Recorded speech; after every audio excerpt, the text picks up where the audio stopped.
Support for this podcast and the following message come from Broadway in Fort Lauderdale. Two worlds collide in Rodgers and Hammerstein's The King and I. Hailed as breathtaking and exquisite by the New York Times, the musical is based on the 2015 Tony Award-winning Lincoln Center Theater production. The King and I boasts a score that features such beloved classics as Getting to Know You, Something Wonderful, and Shall We Dance. Don't miss The King and I at the Broward Center, November 20th through December 2nd. Tickets at browardcenter.org.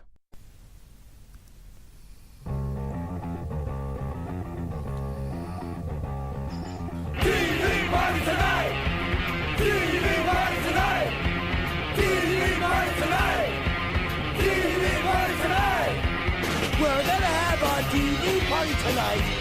Alright! We're gonna have a TV party, alright! Tonight! We've got nothing better to do than watch TV and have a couple of brews. Everybody's gonna hang out here tonight! Alright! We'll pass out on the couch. Alright! Tonight! We got nothing better to do than watch TV and have a couple of brews. Don't talk about anything else. We don't want to know. We're dedicated to our favorite shows. And tonight, our favorite show is Hannibal Season 2. Because it is the witching season here on the Rattlegion Broadcasting Network. We're doing all things horror.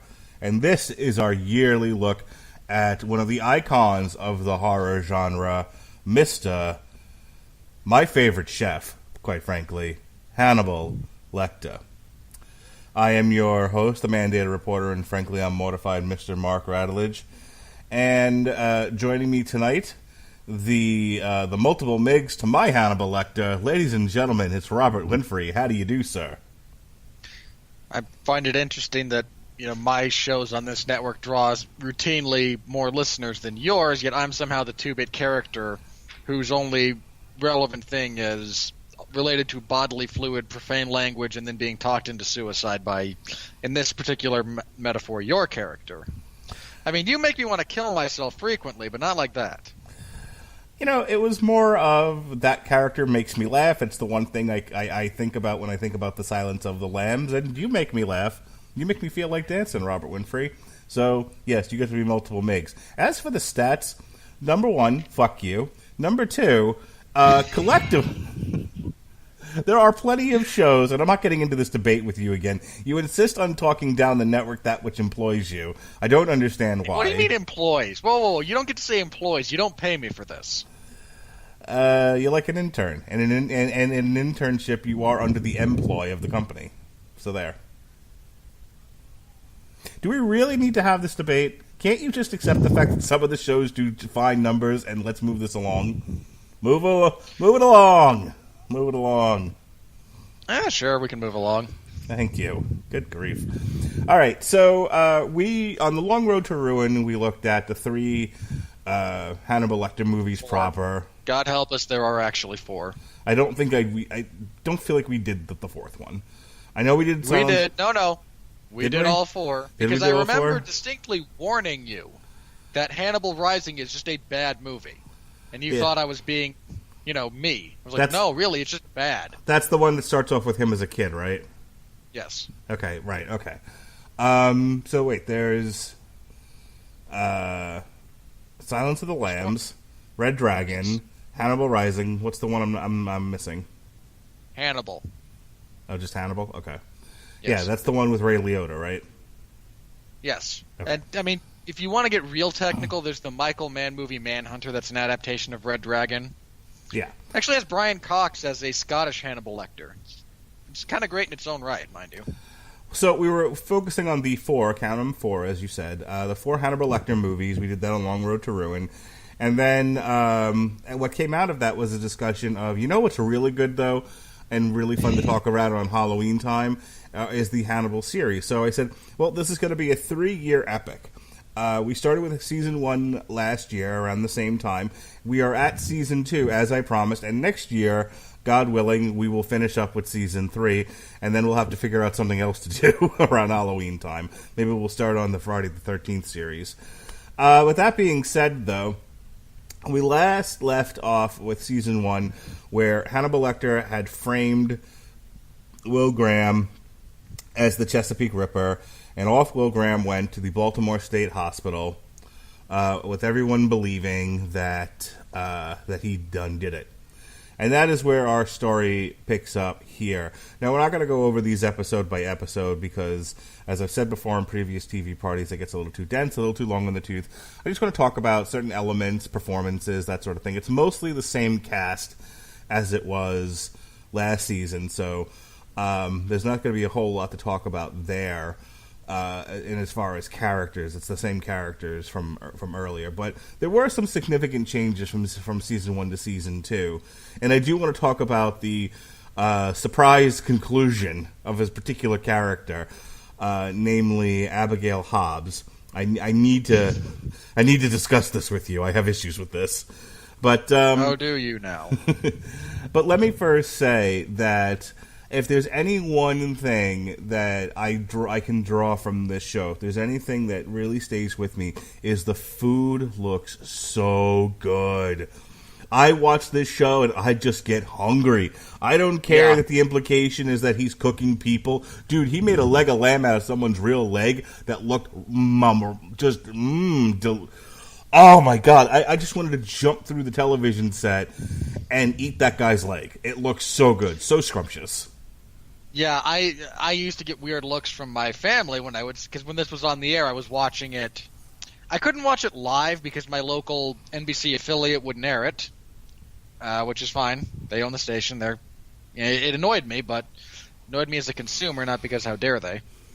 So I watched it on NBC's website the day after because I wanted it known that I was actively supporting the show, not just pirating it. And I would watch the show and I would get weird looks from people around me because afterwards I go, man, that show makes me hungry. Yeah. And everyone would look at me sideways, take a step or two away from me. But no, it really does. There's such a beautiful.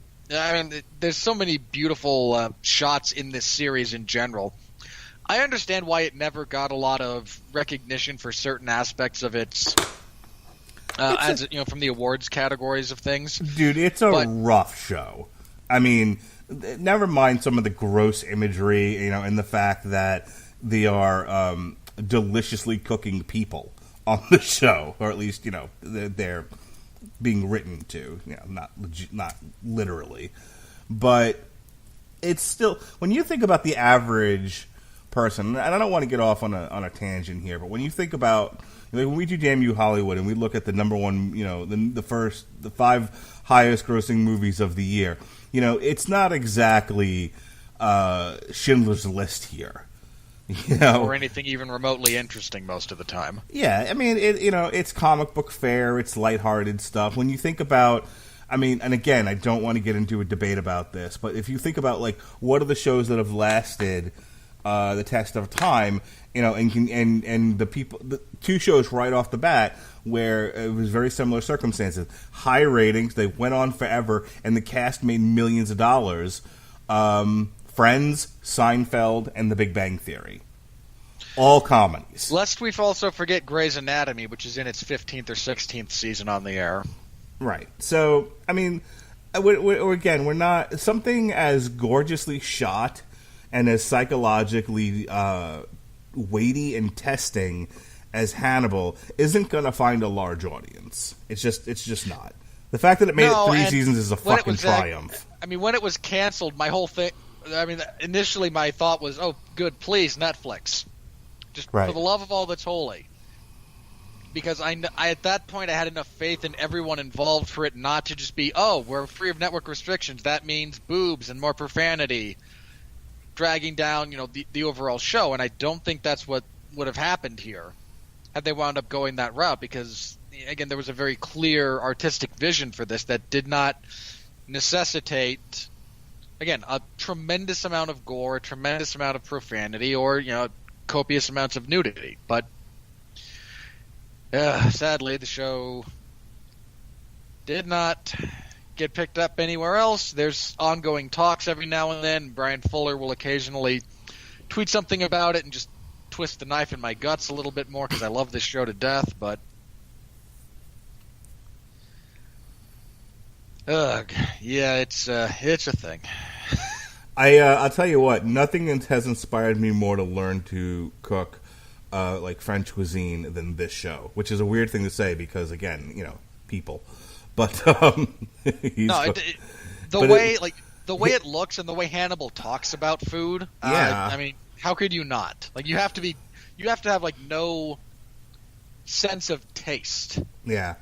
Medically no sense of taste in order to not get some kind of reaction from that. One of my my last comment on the food aspect of it, because I don't want to spend an entire hour talking about a show about a serial killer with, hey, the food on there was awesome. So I get that, but I do have to talk about this just because there's an episode of American Dad where Roger eats what was the name of the cuisine? But it's the bird cooked whole. And I mean, they actually have an episode like that in this, which is assume where we go. I can't remember what it was, but yeah. It's towards the end of the season where basically they did that bit from American Dad in this show where he actually prepares it, but it's taken seriously. It's not like it was in fucking American Dad. Well, yeah, it was a slightly different bird that also induced some kind of hallucinogenic response, and his whole thing was, I'm going to eat this while watching a $500 pay-per-view of Barbra Streisand singing covers of Celine Dion songs. Right. right.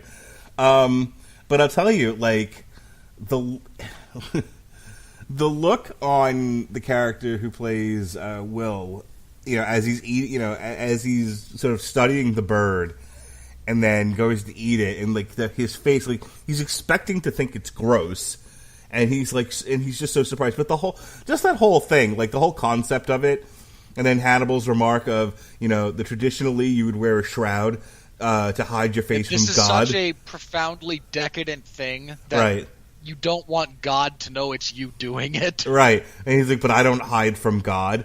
I'm like, that has to be my favorite scene of the entire series, the entire season so far. It's just so fantastic. And the whole look, if you had to describe Hannibal in one word, it would be subtle. As weird as that might sound because of the the grotesque murders that sometimes happen throughout the series. The acting, I mean, there's nobody that's tremendously overdramatic except for maybe Lawrence Fishburne on occasion. But I think in those moments it fits this scene. So like, we get the only over the top character that you're going to get in this whole series in this season, but it also still fits, which is the weirdest. Oh God, the guy I know who you're talking about. We're jumping around here, and I do want to sort of. We can get to him in a minute, but that was my only point of clarification. Is yes, the majority of this is unbelievably subtle, and it actually makes the character of Mason Verger stand out even more, but it still works. How has Mason Verger not played a version of the Joker? He'd have been perfect. No, I loved his take on that character. I really did. I think it's a crying shame that he didn't come back for season 3. They have a different guy play the character for season 3. There's nothing left of him. He's fucking paralyzed, and his face has been ripped to shreds. What is there to? He's just a voice at this point. You don't remember the movie Hannibal, do you? No. Yeah, because that's. Yeah, it's a thing. No, he's still a character. He's still alive. I mean, the first half, I think, of season 3 is essentially the novel Hannibal, where has people out looking for Lecter, and he wants to exact that's vengeance. Right. Yeah, he's the rich paralyzed guy at the beginning. All right, I remember now. I consume a lot of media. Sometimes it takes a minute.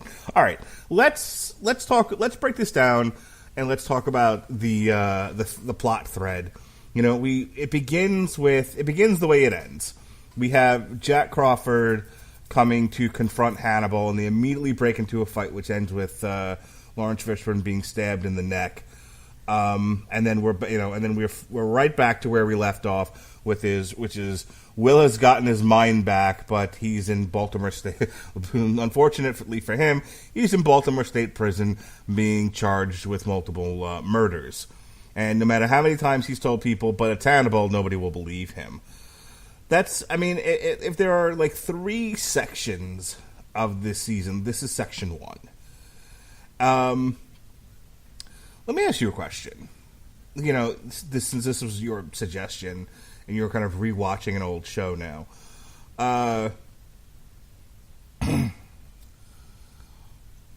Did you have any problems with this season, or was it all wonderful for you? I mean, I'm curious to see what your reaction to season 2 was the first time you watched it.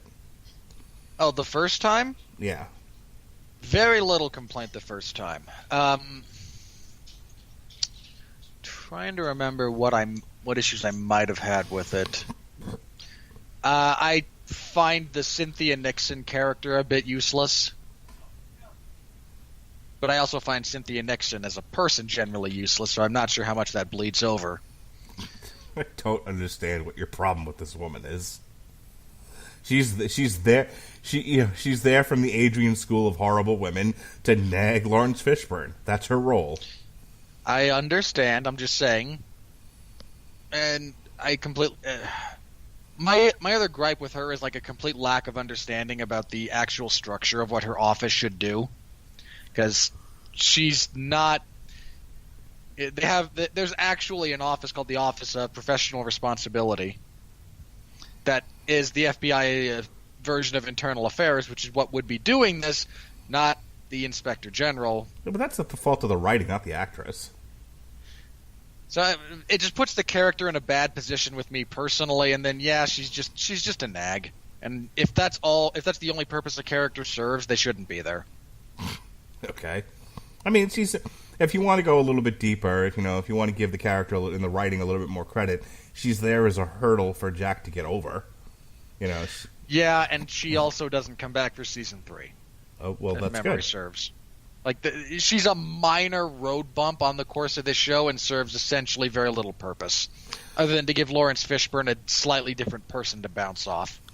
The other side of this is skipping all the way to the end of the season. She's the whole reason that the whole thing falls apart and goes the way that it goes. Yeah, and that does need to happen. I suppose my only quibble with the writing would be I think they could have done a better job with it, but that's a minor quibble. So, I mean, on second viewing, did you have a change of mind? Did anything? I'm curious to see if you had any other problems with it. I'm trying to think of what I might have had a problem with, and I really have very, very few. Almost none, really. There's a couple of episodes that might have drugged just a bit, but this is also a show that has that... And when I say pacing, I don't just mean the writing. I mean they structured each episode to include sequences that are just looking at things on the screen. And they make sense, and they're supposed to do stuff and evoke things. I'm not complaining about it. But I suppose if I had another gripe, it would be something along those lines. But I even rewatching, I just didn't have a whole lot of, boy, this didn't work for me, this didn't make sense to me, stuff along those lines. I think I was my only issue is I was a little impatient with the writing as far as getting to, and I'm glad it didn't take all season to get to this point. I'm glad they wrapped it up in 3 episodes. But getting Will out of the hospital and getting him off for murder convictions and shifting gears as to who either looking directly at Lecter or who the next patsy was going to be the Chesapeake Ripper. I felt like I knew at some point it was going to happen, and I kind of just wanted to get to the mall already and be done with it. So the first 3 episodes, in that sense, were a little hard for me to get through. In that I'm just, it's one of those where where if you're reading a book, and as the reader, something the other characters don't. And obviously, we all know Hannibal Lecter is the Chesapeake Ripper. And so there's a lot of frustration with like the Alana Bloom character, and There's Lawrence Fishburne's agonizing for the first 3 episodes that he felt like he pushed Will too far and pushed him into being a serial killer. And it's just like, if it wasn't for the fact they're all good actors, and it's done well, the drama is done well, it's presented well, and you have this great scene with the chick from the X-Files who plays DeMaria, whispering to him, like, I believe you and all of that. And, her scenes with Hannibal Lecter are really, really good. Mads Mikkelsen. But, so it's like, it's all propped up by the acting, but it's one of those where it's like, okay, well, we got 13 episodes. This is kind of my complaint about some of the Netflix shows. This could have been a lot shorter, and we could have knocked off 3 episodes here. There were times I felt like they were stretching the story out just to get to 13 episodes, which I felt was a little unnecessary. I can see the point there. I would disagree slightly. I suppose if I disagree, it's on a few minor points. I agree with you about Alana, that there's different points in time in this show where she gets a little, what are you doing here? kind of thing. There's other stuff that she does that's really, that is really good and really interesting. I mean, once she and Hannibal hook up, there's a lot of time during that period with her character that is, where she does interesting things. But there's also some stuff that's just kind of, I'm not really sure why you're here, and then, but again, it's a very minor thing. I also felt like her realization that Hannibal was, Hannibal the cannibal, lacked sufficient horror. Like, it comes a little bit out of left field. Like, it's very downplayed. Like, she undersells it for me. Like, that should, like, this cannibal has been sticking his dick in you for months. Okay? In fairness, there's a lot of that winds up playing more in season 3. Okay, but that's not what we watch, and I have to judge what we watch. She becomes a full-blown lesbian and tries to assist Verger in killing Hannibal and taking revenge on him for everything, but that's a whole other thing. Well, I mean, but that's my point. Like, when she finally figures out, when it all comes crashing down, to have sex with somebody is a very intimate thing, obviously. And I wouldn't. I don't. No one. Nope. Turn the page, sir. Stay with me, googly. It's a very intimate thing, and to know that the person that you shared your body with, shared your bed with, is eating people. But not only eating, like he isn't just like this crazed murderer. He's tricked you. He's manipulated you. He manipulated a person that you were formerly in love with. He made her look professionally like a moron. Yep. She should have been banned from any kind of behavioral science job for the rest of her life, and she should have never gone as far past working at a Starbucks. And so, but her performance when she realizes all of those things, when it all comes crashing down, she kind of does and then Abigail throws her out a window. So maybe there isn't enough time for her to fully register. I agree with your point that when she walks in holding that gun, is Hannibal looking better than any man has any right to after a fist fight, wielding 2 knives and throwing his body weight against a door. Like, he should not look that good doing that. I've seen what people look like after fights, and despite the fact that, his cuffs are open and there's blood all over him, and he's been punched in the face a few times, his shirt's still tucked in, everything's still fitted properly, and that's still a damn good looking man trying to kill Lawrence Fishburne. There should have been more. I agree with you. I feel like there should have been more from her in that moment. Yeah, I also felt like when she's clicking the gun and he's like, "I took the bullets." Like, should have thrown the gun at him or something. Like, there needed to. No, she knew she had another clip in her purse. You just didn't have time to get to her. But you're missing my point. It isn't a matter of like, oh, I don't have a weapon. It's a matter of emotion. That should have been visceral and animalistic almost. Like, she really should have been reacting not just out of fear, but out of anger. You know, one fight. Look, she should feel so stupid that she's just, you know, striking out of her innermost emotions. You know, she should have almost drooling at that point. I don't know. That part of it, I much prefer that she kept her head about her and was able to actually. It's one of those things that in horror movies makes me just sick to my stomach every time I see someone do something that stupid. For example. But do you understand the point that I'm making, though? Like, I don't feel like there was enough drama in that moment. Yes, I understand your point. Okay. I mean, you and I can choose to write and direct that scene as differently as, you know, as what befits our personal taste. But I think we can both agree it undersold. The drama that was presented undersold the moment and the impact that it was supposed to have on the audience. Yeah, I can agree with that. I mean, somewhat ironically, it's in stark contrast with, you know, Jack Crawford coming in and Lawrence Fishburne do it. There's a few truly great bits. There's some great bits of acting in this entire show. And one of the things that they are able to do routinely as actors is this. It's a really, really difficult thing where you react to something, but you're really trying not to. Mm-hmm. Yeah, and I mean one of the best examples I think in movies comes from Silence of the Lambs when Hannibal and Clarice are talking. The first time, actually, and Hannibal goes on his relatively epic spiel insulting her. And her response to that is very clearly trying not to let anything that he just said actually get to her. But it still gets to you just a bit, and you feel like maybe you pulled off not reacting to it, but it's clear that just a little bit of it did. Again, it's an unbelievably difficult thing to act. I mean, we do it all the time naturally as human beings.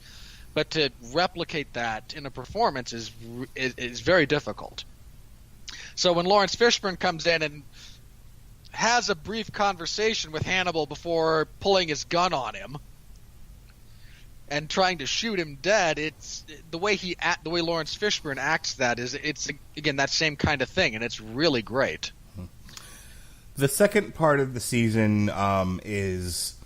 Partially Will still in the hospital, partially him out, but it's the setting up of the director of the Baltimore State Hospital as the next Patsy, with Hannibal unable to securely pin the blame on Will. He's been exonerated. He's also interested in Will, and he doesn't like Chilton. Right. So now he has to find another Patsy, and what better Patsy than Dr. Chilton? And that takes up the second part of the season. This stuff I liked. This part of it I thought was interesting.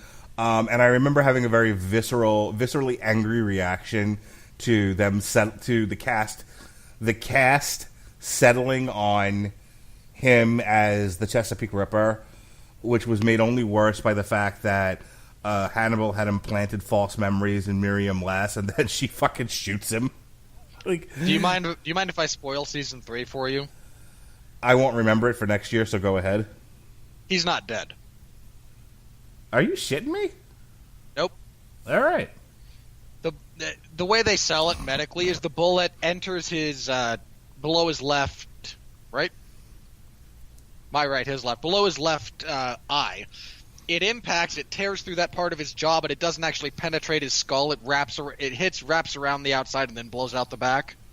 So his face is essentially destroyed. He has some prosthetics that he wears. Some internal prosthetics. But, no, he's not dead.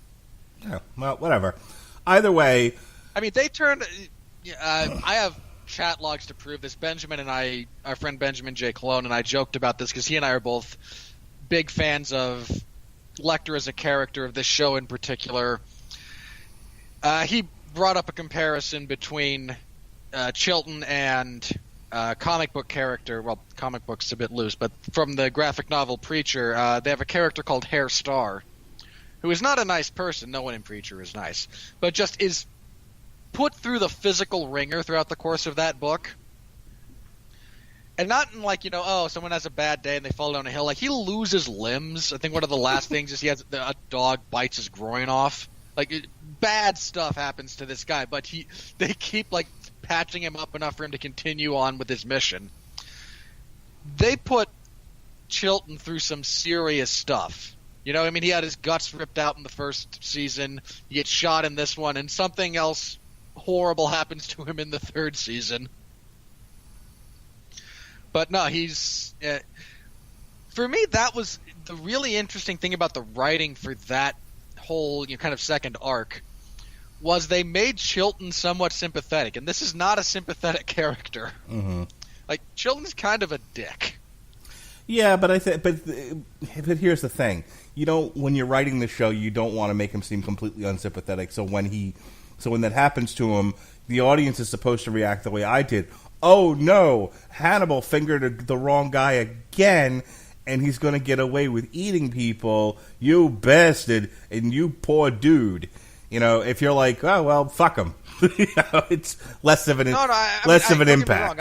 I get that, but given the way, again, just how Chilton is as a character, you spend that. I mean, even when he gets eviscerated partially by Dr. Gideon in season 1, you don't feel really bad for him in that moment. It's like, oh, this is a pretty terrible thing, but you're kind of a terrible person.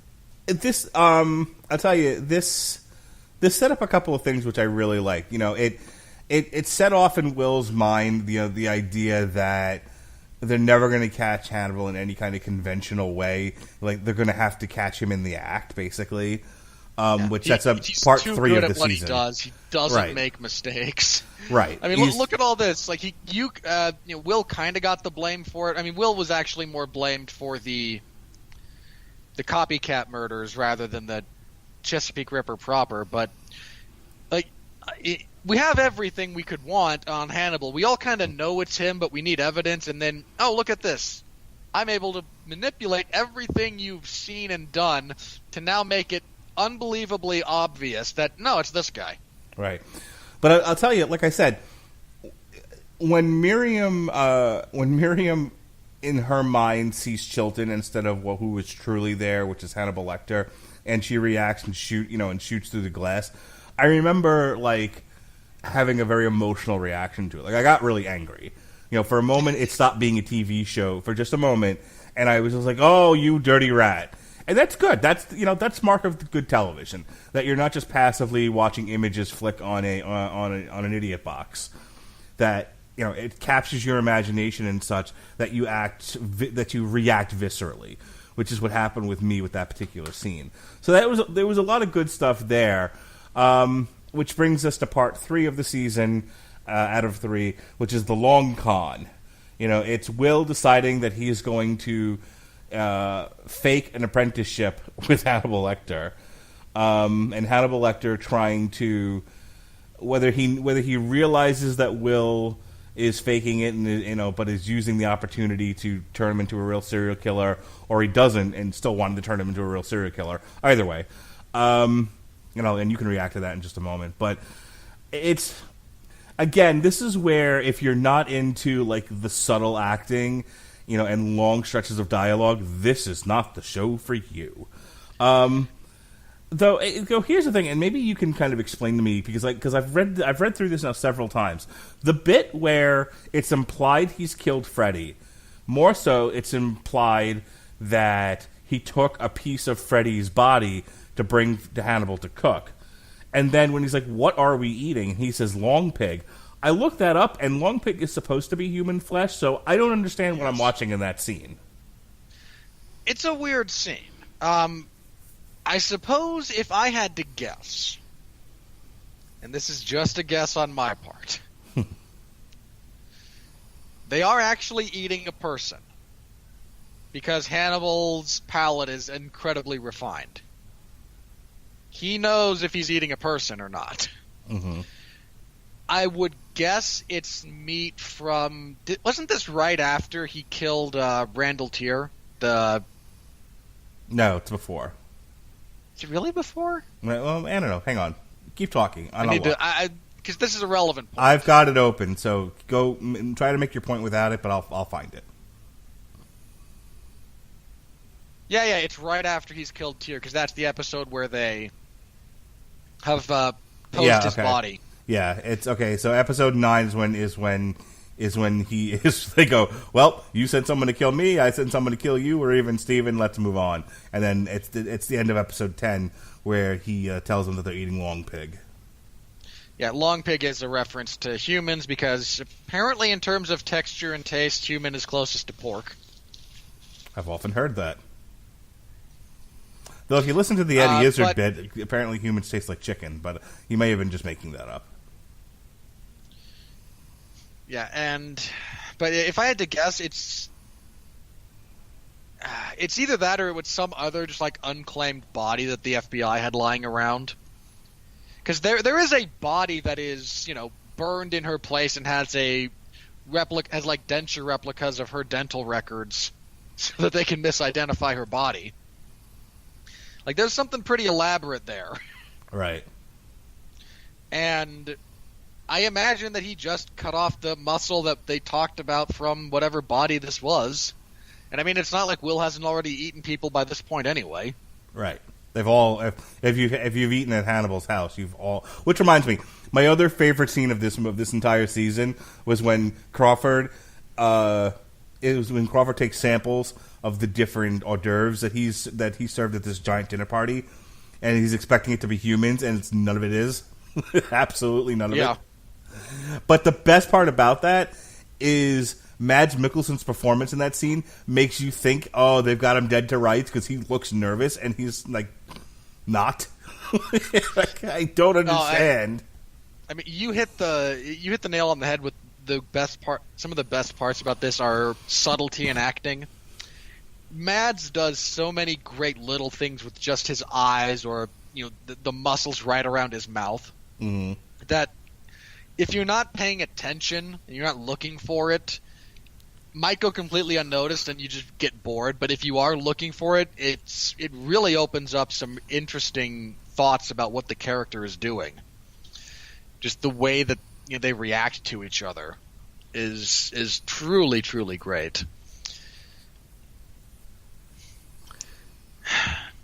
Let me see what else about. Since we brought out the third arc, we do have to talk about Mason Verger and that whole thing.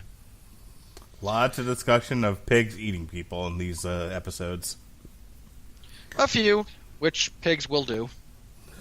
I mean, the supreme irony that's 100% legitimate. Like, a pig will eat anything to survive, including a dead body. Getting him to eat live things is more difficult. So this whole arc that rounds out the end of the season is, again, Will trying to lull Hannibal Lecter into a false sense of security by kind of coming under his mentorship, and Hannibal in turn trying to change Will into a serial killer.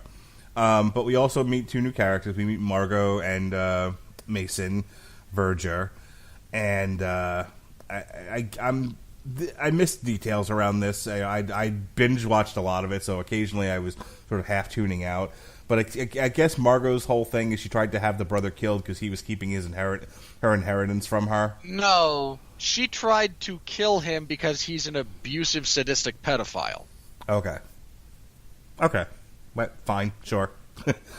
Like I said, there were some details about their relationship that just I was asleep in the goal and the puck got past me. She, for the record, she actually can't inherit. The will, her father's will actually specifies that it goes to Mason or a male heir. Right, which is why when she's pregnant and that whole subplot comes up, Mason is very much intent on making sure she does not have a male baby. Because then he's expendable. Right.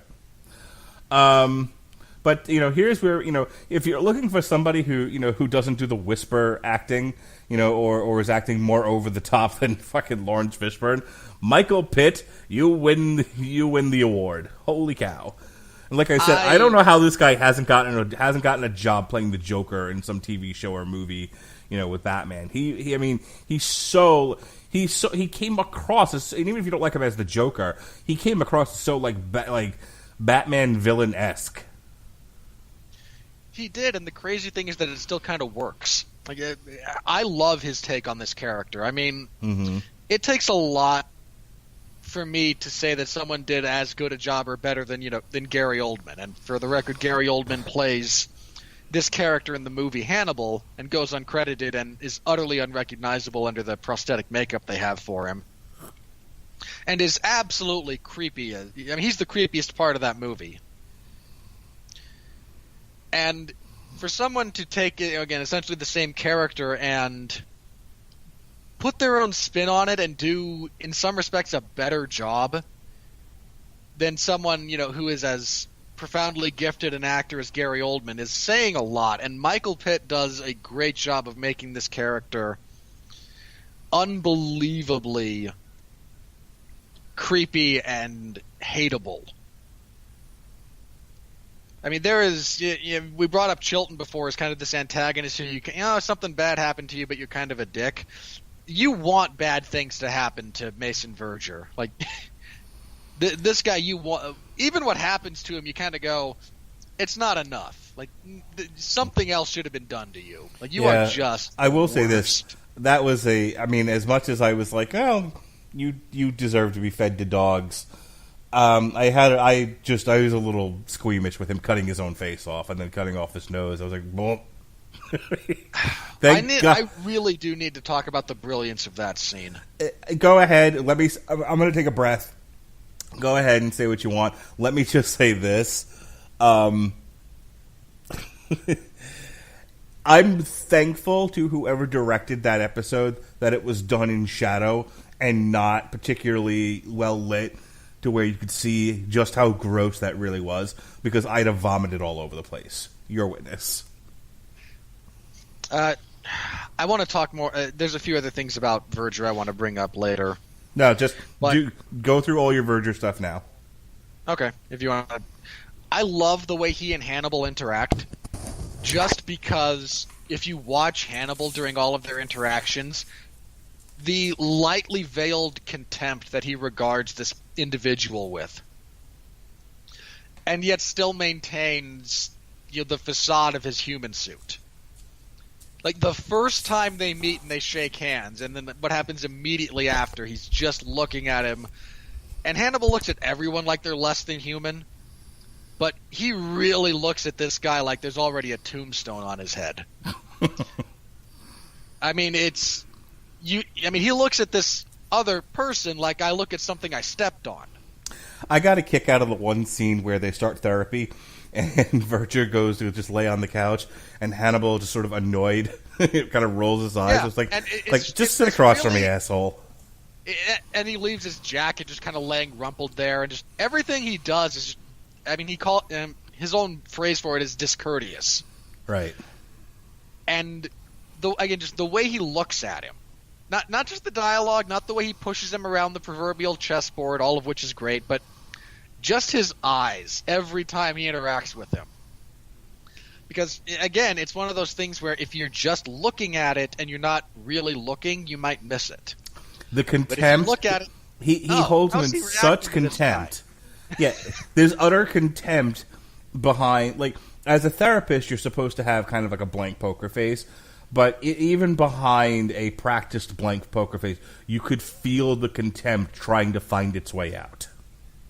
Yeah, which again goes to just the brilliance of the acting. Mm-hmm.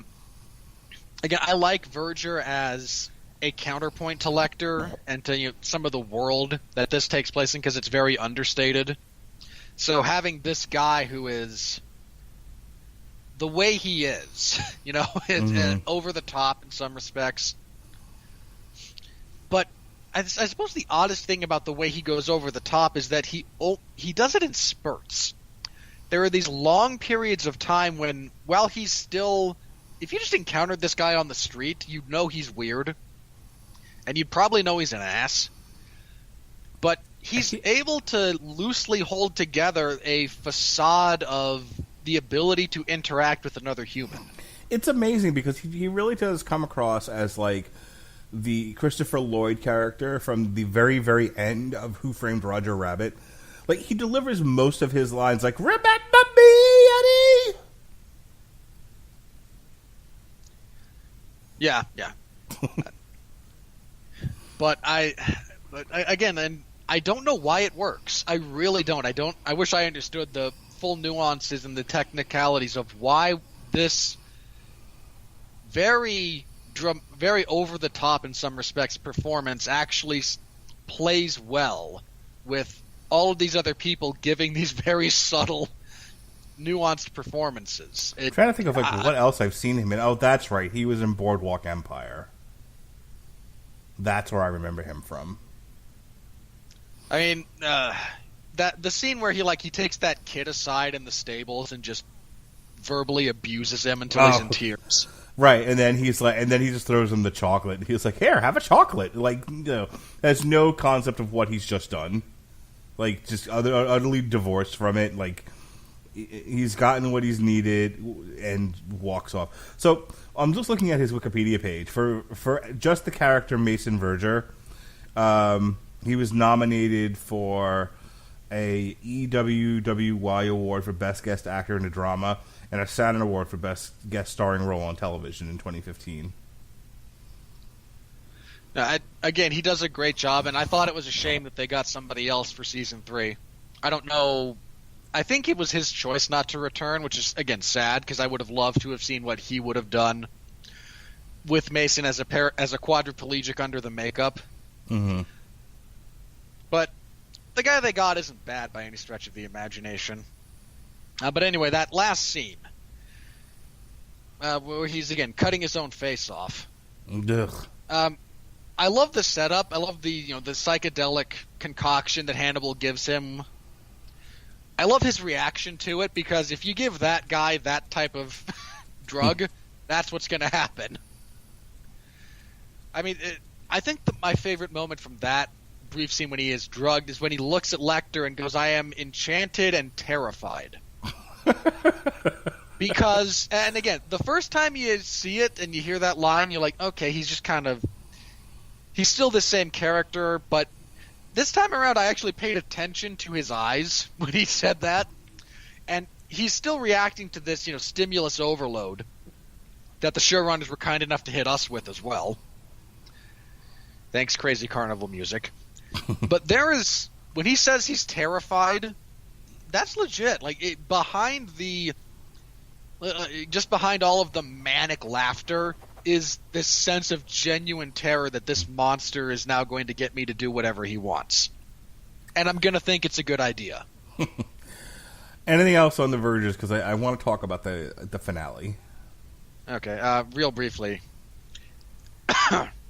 Sorry, that final scene. Okay, this is what I was going to say. One of the things that this show gets absolutely right that I think some of the movies failed to really get, they never make Hannibal someone you root for. Right. And this is why that last scene is so brilliant, mind you. Because here is this horrible character who has done horrible things, who you wish to see suffer greatly, in a position doing horrible things to himself, and you want to cheer for this because this is what you want. But if you take just a moment to think about it, he's feeding himself to Will's dogs. Mark, do you know what happens to a dog that's eaten people? What? You have to put it down. Okay. The point being, Will's dogs, which are things he cares deeply about, now have to be destroyed. Literally in the midst of what should be this glorious moment of triumph over this horrible, horrible person, is Hannibal still finds a way to set this up to be negative. Because I don't remember if it's in the last episode that they show him burying his dogs or if it's the start of season 3. But yeah, he has to put all of his dogs down because they have now eaten people. And you have to put down a dog that has eaten human flesh. Right. So they take this, again, moment that we should all be celebrating to one degree or another, because no one's rooting for Mason Verger. And because of the way Hannibal has orchestrated it, it's still a loss. You can't celebrate it. They never let him be someone you cheer for in almost any context. And it's one of the things that this show gets absolutely right that was lost on some of the movies. And, well, I'll briefly... Catherine Isabel does a great job. This was one of the shows that kind of got her into... Based on this, in a lot of respects, she kind of became one of the new, premier scream queens going in the world right now. I mean, there was this. She was in Ginger Snaps, which was a lot of that as well. But this was she's done a lot in the horror genre that, as someone who does a lot. Consumes a lot of horror, I appreciate, because she does a good job. I mean, that scene when she is, essentially paralyzed and Mason is telling her, no, I'm not only going to abort your child, I'm going to render you sterile. Just so people know, she's actually in Bad Times at the El Royale. She was in, let's see, she's in a lot of things, just I don't know if anything anyone would have actually, seen. A lot of television. Last couple of things were Little Dog, The Arrangement, Rosewood, Hannibal, Psych. So yeah, she definitely gets a lot of work.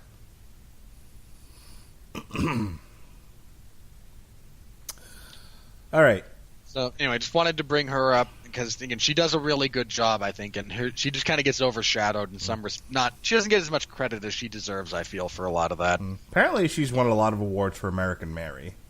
So if you want to check that out. Which is a good kind of horror movie if you're into it. I enjoyed it tremendously.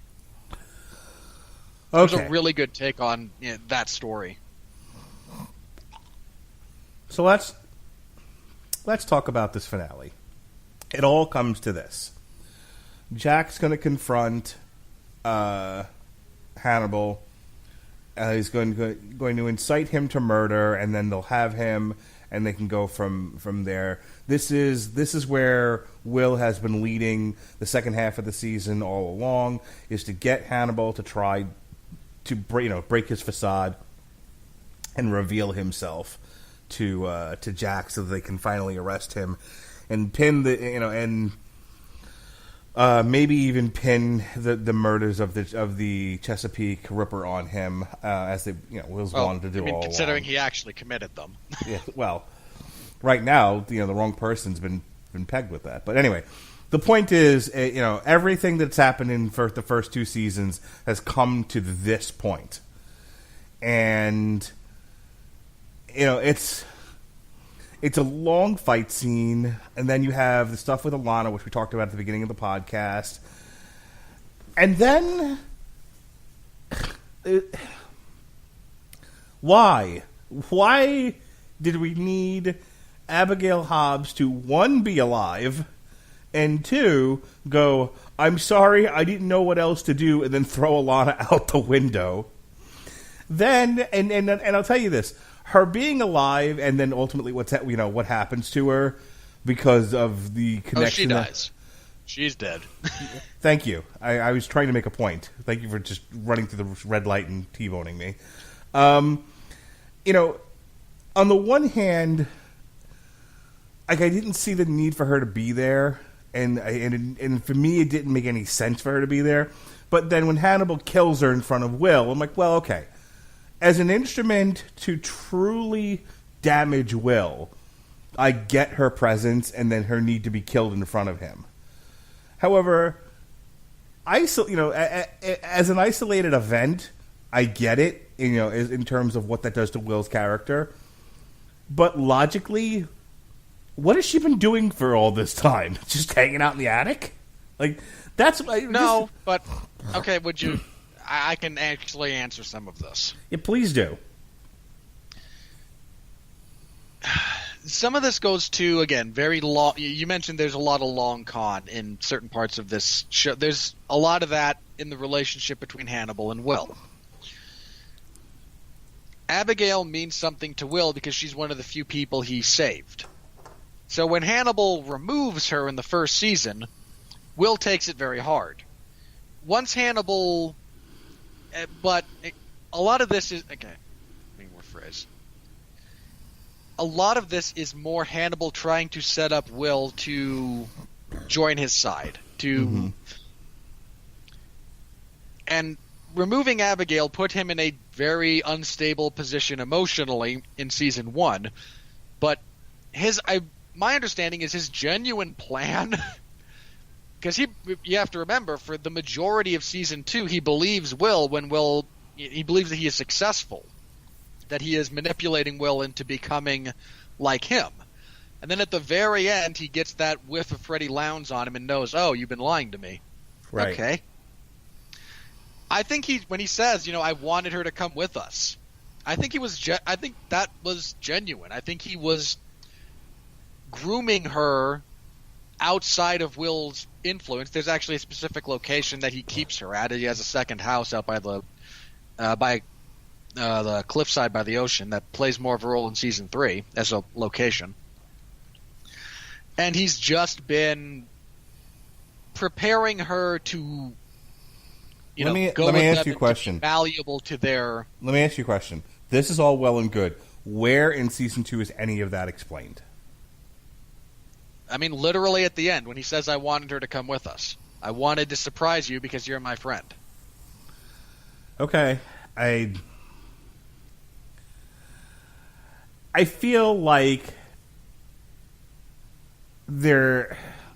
I feel like they went a long way to set up a big surprise that for me only pays off because he kills her in front of Will.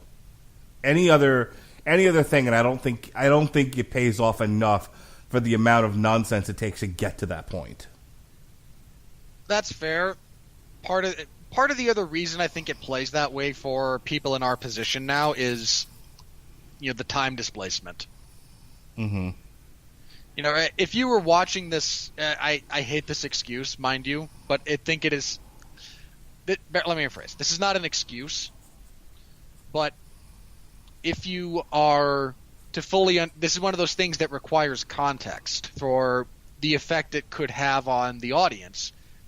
If you watch the first season 1 week at a time, followed by, a year later, the second season 1 week at a time, it's very different from binge watching the first season over the course of 3 or 4 days to waiting a year to binge watch the second season over the course of 3 or and again, that's not to say that your point is invalid, because I don't believe it is.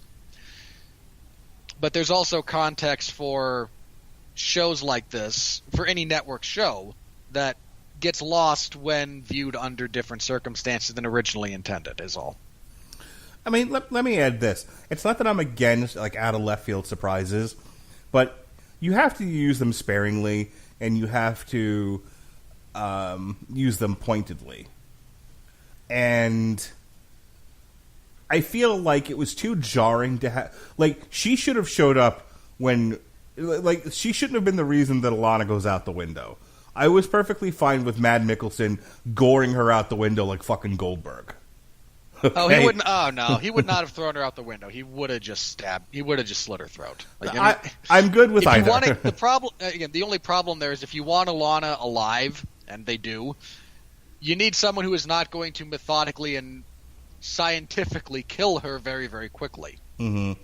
I would have. So the poor traumatized girl who's told by this monster of a human who's been inside her head for however long he has, manipulating her already somewhat damaged psyche because her father was also a monster, into, okay, if someone other than me comes in this room, shove him out the window. Okay, I get the logic behind that. What I'm saying is, as a dramatic effect, I would have much preferred her to have crawled out, to the balcony or something, and have Lecter, kind of come after her, and she, she's just trapped and she doesn't know what to do and she falls. They're like, you don't push her. She just falls, and it's like she made a bad choice by going out there in the rain in the first place. Because I just felt like having this character who I thought was dead, by the way, just show up out of nowhere in her only lines of dialogue are I didn't know what to do, and then throws her out the window. It felt too jarring. I had too many questions, and the whole impact of the scene is lost on me because of that. Now, she shows up 5 minutes later, and gets between Hannibal Lecter, like maybe Will finally gets the drop on Lecter, and he's going to kill him. He's got the knife over his face, and you hear stop, and he turns, and she says something to Will. She's like, please don't hurt him. And he's like, brack, and then he gets stabbed. Much more effective, at least in my opinion. I'm fine with the way it played out, but I don't think that's the worst idea in the world. Also about the finale, God, I love that finale. I love that so much. I love that in no small part because I'm a fan of violence. So the fact that he guts Will. Mm-hmm. I don't understand how Will lives to see season 3. Oh, there's already... If I have a gripe about the finale, it's the chronology of it feels a little bit weird. More time, it seems like more time passes than actually passes. Mm-hmm. But, I mean, remember, Alana already called for emergency responders. Yeah, and then Will called when she went out the window and everything. Yeah, so there's already people on the way, and don't get me wrong, he comes very close to dying anyway. Right. But yeah, he gets I love when Lecter cuts open Abigail's throat. It's actually a really great contrast to how her father did it in season 1, because he opens up the same scar tissue. I mean, it's literally the same thing, the same location, but Hannibal's cut is significantly deeper. It's one of those subtle things about this show that, like, no, I want you to die. I want you to die the same way. I want Will to once again watch you bleed out in a kitchen.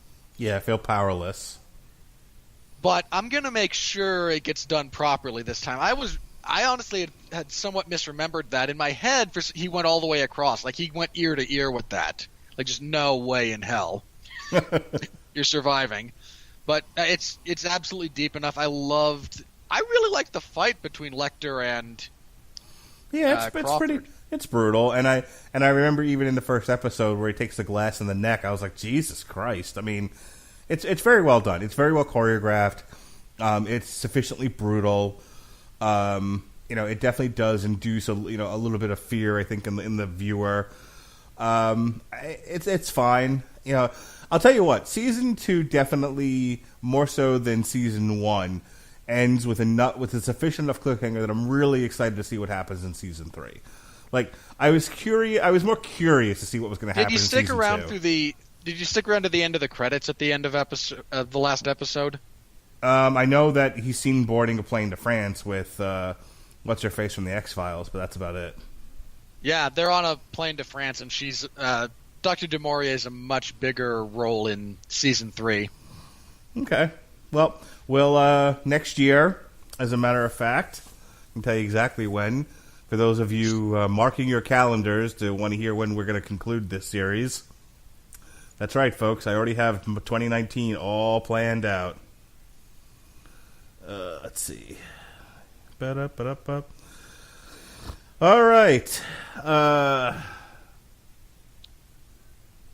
Googly. September. That's when we're doing it. September 3rd. So close to Halloween. Problem is October is so incredibly booked up right now that I don't have room for it. Though I may end up moving it. Who knows? But right now... stuff will move. There's so many things that you have on the schedule right now that are just not going to be there. October right now is full up with Abominable, Joker, Jungle Cruise, Zombieland, and then a TV party for Constantine. So, where I threw Hannibal was September 3rd of 2019. All right. Let me see. Were there any things I wanted to ask you about this? Oh, did you have a favorite kill from this season? Ooh, good question. Let's see. 'Cause I know mine. The eyeball was gross. I loved the eyeball. That was so cool. I think I liked the mechanical moose thing. I thought that was... I legitimately was like, what the hell is that? And I thought, what? I like the idea of someone building themselves like an Iron Man suit, but it's an animal. It's just fucking mauling people. There's so many references in the everything that deals with that character to the Red Dragon. It's kind of scary. Like, rewatching this season, there's so much foreshadowing and allusion to season 3, and I mean that in a good way. I would tell you, I would have a harder time picking what was my favorite dish that Hannibal created. I think one of my favorite things. I was telling my wife about this. One of my favorite sequences is him making breakfast, and they're intercutting it with the egg thing. Yeah, and they're so jealous, and they're intercutting it with Will getting breakfast at the Baltimore State Hospital, and it's just spoonfuls of spoonfuls of slop, compared with this like gourmet breakfast that Hannibal's creating. It's just like, I cannot watch this show and not get hungry. You really can't. No, and I mean he does that thing with the egg. We toss it in the air with his like little metal spatula, turns the spatula sideways over the bowl, and it just lands perfectly on top of it. Mm-hmm. I have no problem believing Mads Mikkelsen is capable of doing that. Yeah, I'm actually curious how much like he was trained as a chef to prepare for this role.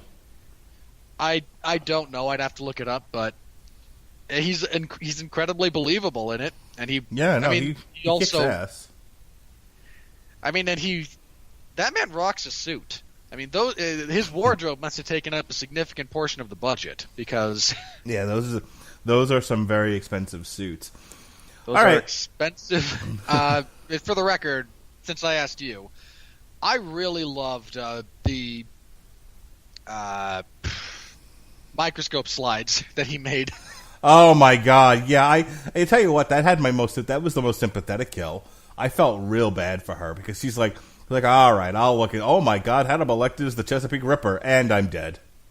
I love that. I love that scene because she's snooping around, and just that scene when she turns on the lights and they start from in front of her to behind her, and about the time the second one goes off, you might catch a glimpse of Hannibal's shadow behind her, and when you get all the way to the third, he's just standing there. It's a really effective scene. I love that. I love that way that was set up. All right, folks, that brings us to the end of our yearly discussion of Hannibal Lecter. Next week, you get a double dose of Robert and I will do the Damn You Hollywood review of the now in continuity sequel to Halloween. And then 2 days later, we'll be looking at Daredevil Season 3, loosely based on the Daredevil series Born Again, which we'll be looking at on source material as of next Monday. You can also stay tuned if they're really going through with that, I genuinely hope that the last 3 episodes are an adaptation of Last Rites. I haven't read it. It's essentially Daredevil doing to Kingpin what Kingpin did to him in Born Again. There's just one panel from it that I remember vividly. Daredevil sitting in Kingpin's chair with his feet up on his desk, holding one of his cigars as Fisk's life is deteriorating, and just looks at him and goes, "How's it hanging, Willie?" And I would love to see that immortalized on film. That'd be good. So no show this Thursday or Friday. However, we will be doing Castlevania Season 1 just in time for Season 2 to come out. That's how we roll here on the Rattlers Broadcasting Network. So a bunch of us are going to get together Saturday night at 9 o'clock, and we'll discuss Castlevania Season 1. Oh, this Saturday? Yeah, the 20th. Crud. I will not be available. Oh, why not? It's my birthday. Oh, happy birthday. Thanks. But like I said, next week we got Daredevil and Halloween. The week after that, there'll be an on trial for Halloween 2 from 1981, and then a bunch of us again will be getting together on November 1st, a Thursday night, to discuss, to do a commentary over Space Invaders as we celebrate the broadcast of War of the Worlds. We've got source materials for Deadpool, Dracula's Gauntlet, Venom, Lethal Protector, Batman Haunted Night, Daredevil Born Again, and Halloween Night Dance. All here in the month of October. It's also covers month all month long. We got Power Glove, Continue, Mystic Prophecy, Hot Stuff, baby, Monuments, Uncovered. This week is Devil Driver, Outlaws Till the End. Next week is Burn the Priest. And finally, the boys from Italy just want to have fun. It's Trick or Treat Reanimated. Robert? There is no episode of the 411 Ground and Pound radio show. No, it was last Sunday. We didn't have one. I think we do have one this Sunday. You should. You've got a fight card coming up the following Saturday, the 27th. Vulcan versus Smith. So we'll have one. We'll have one on Sunday the 21st to preview Fight Night 138. It's a terrible card. Oh, you think I'm joking? Like no. I complain. I complain about card quality a lot. The main event for this fight is Volkan Oezdemir and Anthony Smith, which, okay, not the worst thing in the world. I can live with that. I can even live with that as the main event, because light heavyweight is a wasteland, and those are two guys who are kind of on the rise. But let's look at the rest of the main card, shall we? Your co-main event is Artem Lobov, who should not be in the UFC. I think they got Michael Johnson to replace him, because it was supposed to be him and Zubaira Tuhugov. At this point, I'm convinced Artem Lobov exists in the UFC only to further the occasional narrative of Conor McGregor versus fighters who are actually good. Because Lobov's his only UFC win, I want to confirm this. Now, he beat Teruto Ishihara, but prior to that, he only has 2 wins in the UFC. One of them was over a fellow by the name of Chris Avila, who was brought into UFC 202 specifically to further the narrative of Conor McGregor versus Nate Diaz 2. Because Avila trains with Diaz and Lobov trains with McGregor. Artem Lobov sucks. He is the worst. He is terrible. And he'll be fighting Michael Johnson, who also kind of sucks. We have another light heavyweight fight. Misha Serkinov and Pat Cummins. Andrei Sukumtat should be fired after his last fight, but he's on the main card. John Vellante fights Ed Herman. There are 3 light heavyweight fights on the main card. What the hell? What did I do? What did New Brunswick, Canada do to deserve this? Okay. Oh god, it's such a bad card. It is so bad, but we'll go over it. We'll go over the news. Eddie Alvarez signed with ONE FC. John Jones versus Alexander Gustafsson 2 got booked. Daniel Cormier versus Derek Lewis got booked. So we'll go over the major news. I'll lament the state of that card. I'll lament that I have to watch it and cover it. Then I'll do it. At this point, I could probably do it in my sleep, because this is not a good card. I should just copy and paste an old report and see if anyone actually pays attention to the difference, but not for this one. No one cares. So you can find me there. Again, you can find me back here next week when Mark and I will talk about Halloween, which I'm looking forward to. Looking forward to that one. Not every Halloween movie is great, but I enjoy a lot of the franchise. I actually enjoyed Rob Zombie's 2 Halloween movies. Puts me in the minority, I know, but I did, so sue me.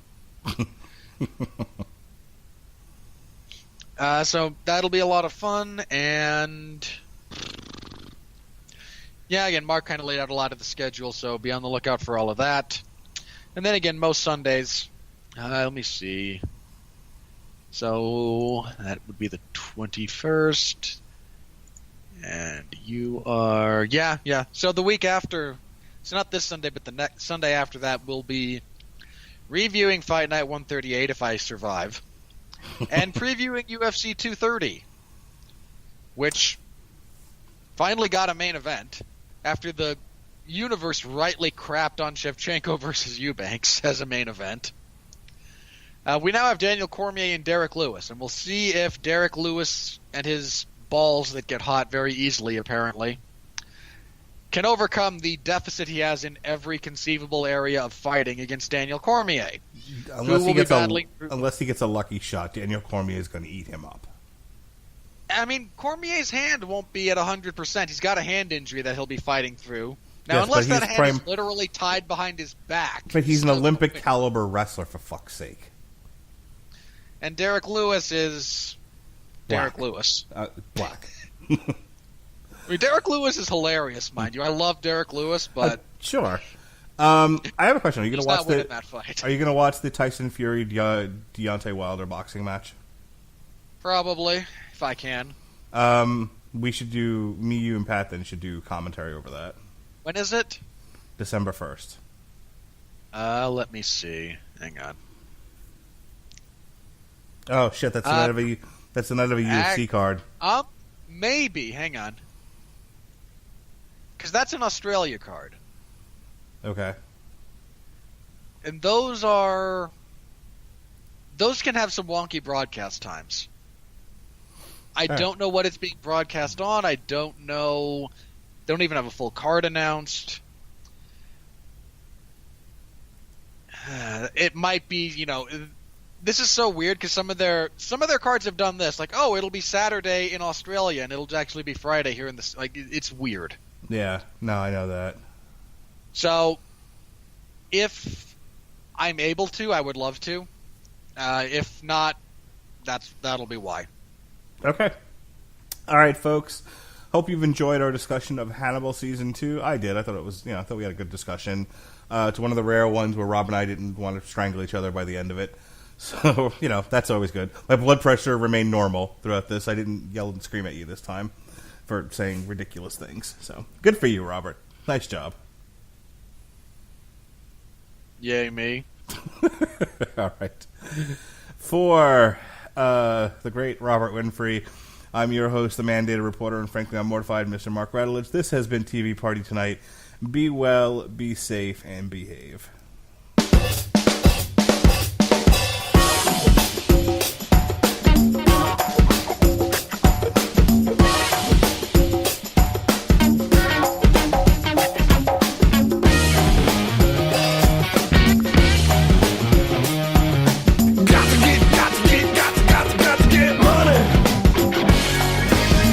Support for this podcast and the following message come from Broadway in Fort Lauderdale. Two worlds collide in Rodgers and Hammerstein's The King and I. Hailed as breathtaking and exquisite by the New York Times, the musical is based on the 2015 Tony Award-winning Lincoln Center Theater production. The King and I boasts a score that features such beloved classics as Getting to Know You, Something Wonderful, and Shall We Dance. Don't miss The King and I at the Broward Center, November 20th through December 2nd. Tickets at browardcenter.org.